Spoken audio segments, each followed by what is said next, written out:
Sì, mi dispiace moltissimo. Siamo qua pronti per giocare una partita che in realtà poi non si giocherà mai per l'assenza di zio Mauro Maccarese.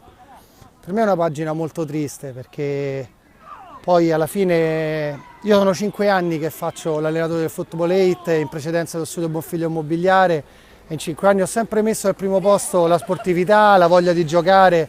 Alla fine questo è un torneo. E il fatto che oggi la squadra avversaria non si sia presentata, leggendo il comunicato per paura di incolumità dei propri giocatori, questo mi lascia veramente molto perplesso e mi dispiace veramente molto. Mi piace questa domanda perché si parla di calcio giocato, che a me mi appassiona moltissimo.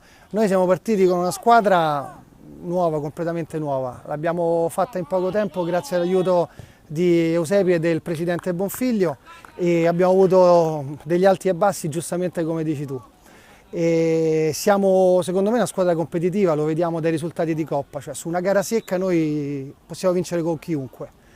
E adesso siamo salvi, ci rigiochiamo quest'altro anno la Serie A con un gruppo collaudato, quindi partiamo non più da zero ma sicuramente con un gruppo che avrà voglia di riscattare questa stagione, che comunque ha portato alla salvezza, e ci giochiamo la finale di Coppa sperando di vincere il primo trofeo in assoluto della storia dello studio Bonfiglio Immobiliare e poi del Football 8. Il risultato esatto è difficile da pronosticare perché l'Hammers ha tutta l'esperienza della Lega, da tanti anni che fa queste partite così secche e importanti.